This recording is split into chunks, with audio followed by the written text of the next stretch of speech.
Let's start up with that first one on the left, the Seven of Swords. And this is work and prospects. Interestingly enough, I really dislike this card probably more than most in the deck. It's a card often quite simply of deceit. So around your work area, there could be some form of deception going on. So this could be either with employees or clients or people you deal with. So yeah, I'm thinking of both sides here. I'm thinking of clients who come to you, who you work with, so they come to you, but there's also the other side of it where you go to them. There's two sides going on, but it is a card of deception. And I always say to myself, when this is out, be really careful of who you are dealing with and how you trust them and the information you give out, especially around financial stuff and IT information. This is a time when you could get your personal identity stolen. So be really careful about internet banking and buying things over the internet. Do you know there's something that I do personally? I have a very low level limit card, like a Visa card, set up for purchasing online. So it has a minimum amount of money that you can utilize for it. And I think everyone should get into that practice so that if you do get your information or your identity stolen, there's a small limit of damage that can be done with it. So you keep your higher end cards where you have more value that people could get out of them, you keep those much closer to your heart and you don't use them as frequently. There's also the possibility that this deception that's going on could be coming from your own end. So there could be something that you are thinking of doing or planning on that's not quite above board, and you might be thinking, yeah, I think we can get away with this, I don't think it'll really matter. Think twice about that, because somewhere down the line it will matter and someone will pick it up and it will come back to haunt you. So it's a card of clear messages.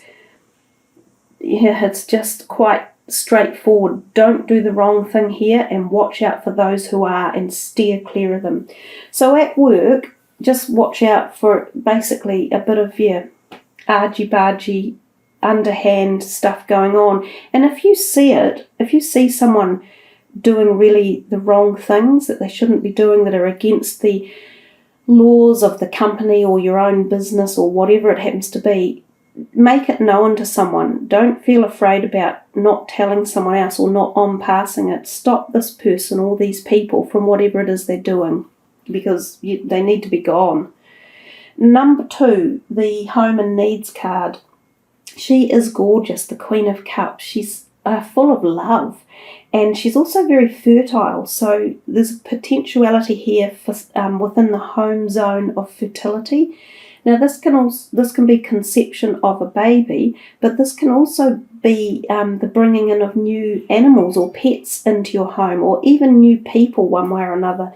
So some of you might find your home zone becomes more full of something one way or another. She's wonderful to have around. She's a hostess. She's supportive. She nurtures. She loves. She's very tender and caring, and she's a good listener.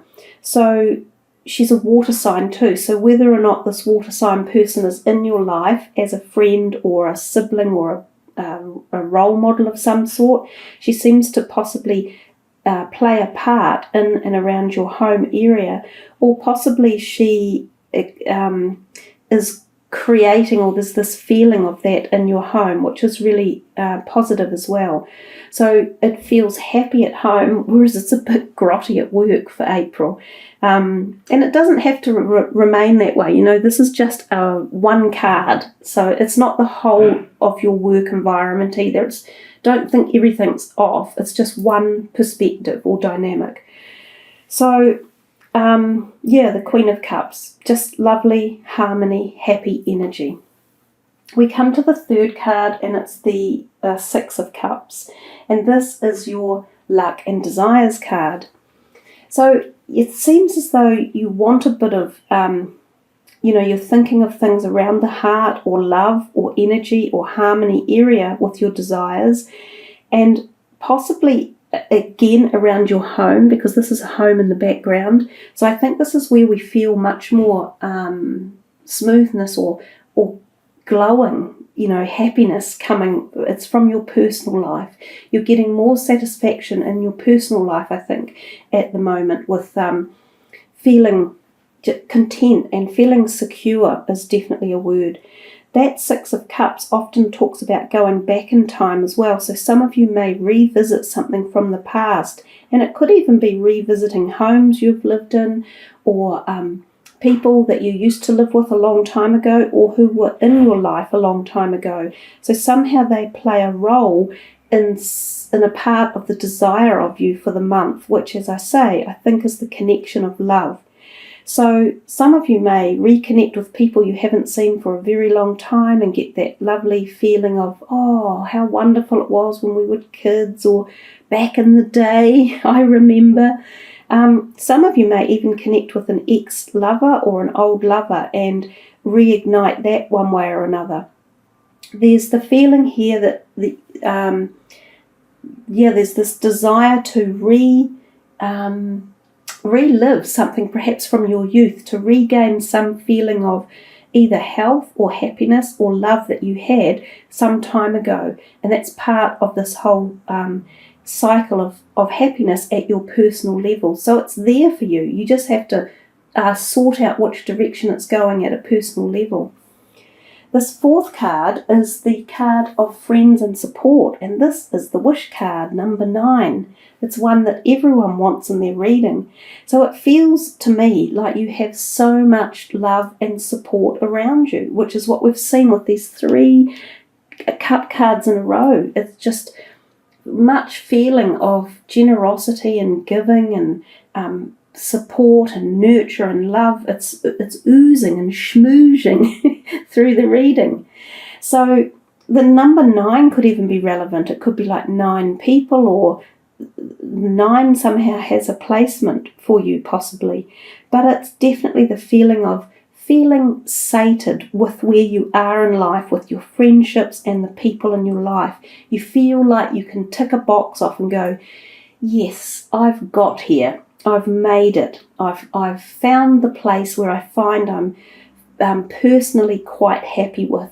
So I think April, from the friends perspective and the social and your home, feels, really quite nurturing and positive and harmony filled. We come to the 5th card, which is your love zone and also the sex zone. And we see it's the 6 of Pentacles. Now this card is very much about giving and taking and the cycles of life. So it seems as though, for me, at the moment in your possibly personal relationships, you've got to do a lot of give and take. So it's not all just about giving, and it's not all just about taking.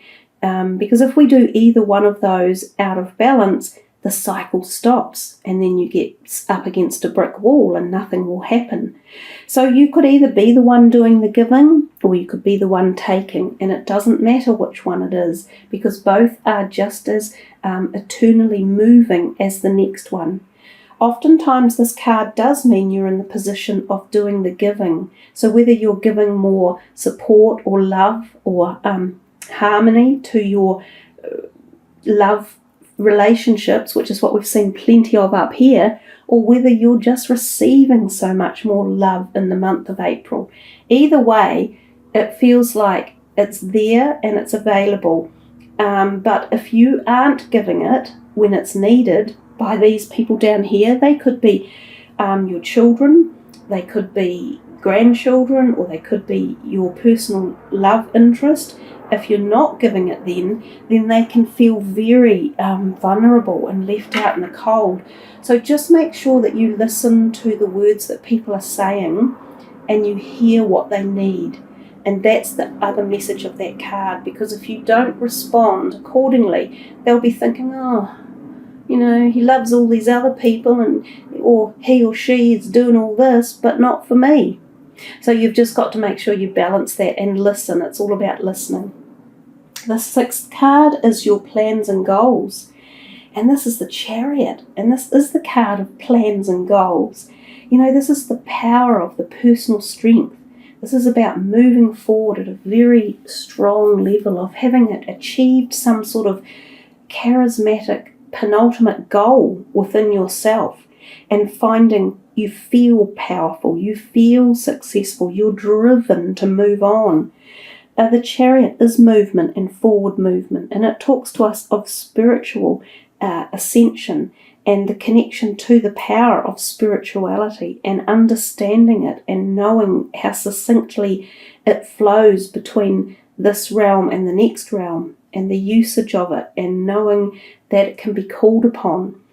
It's also about moving in a car often, so road trips, travelling, planning travels, something about your car. Some people may actually purchase a new car at this point in time, or you may need to spend money on your car in terms of maintenance.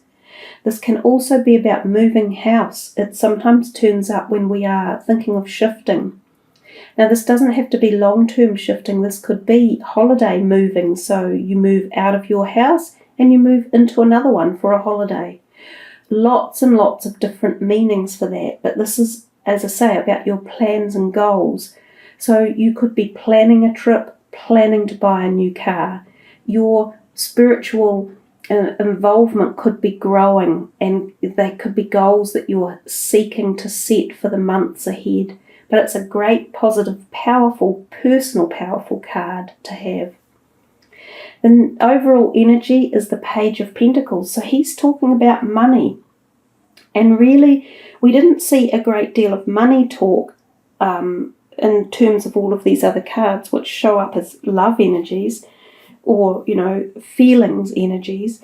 But this guy often talks about the prospect of new career opportunities, new businesses, new finance coming in, stirring up the imagination about how to earn more money, being offered more money, being offered new jobs. So some of you may be putting your CV out there and applying for a new position. Some of you may be offered new positions, money increments coming your way. So a positivity around finances as well. So I think when we started off and I said it's a sunny looking reading, it is. There's a lot of sunniness in it. Although we have to just, we definitely pulled this card back as not necessarily being sunny, but it's not all doom and gloom, as I said. So nice reading there, Aquarius. Quite within the month. I feel it's not looking too far ahead. So it's kind of about being in the month, being in the moment. Let's just quickly put these away and find out what your last card is. And since this is the 4th month, we will be taking from the 4th card down. These are the enigmatic little fairy deck. They're quite active. Let's see what your final message is. Wow, isn't that the perfect card for the Aquarians? Express your individuality. Every Aquarian I know does exactly that. Allow your true self to shine because you're awesome. See, it was just a nice message to finish off, just like, why do you have so many friends around you then? Why do people like you and sort of follow you, like the Pied Piper, a little bit like this? Because Aquarians often are. They're just light-hearted and, people are quite attracted to them because of their individuality. So, as I said, I think it's a nice light reading for this month, and they're saying to you, enjoy yourself, enjoy the month, have fun, and be true to yourself. So, a nice way to finish that reading, that bubbly, happy reading.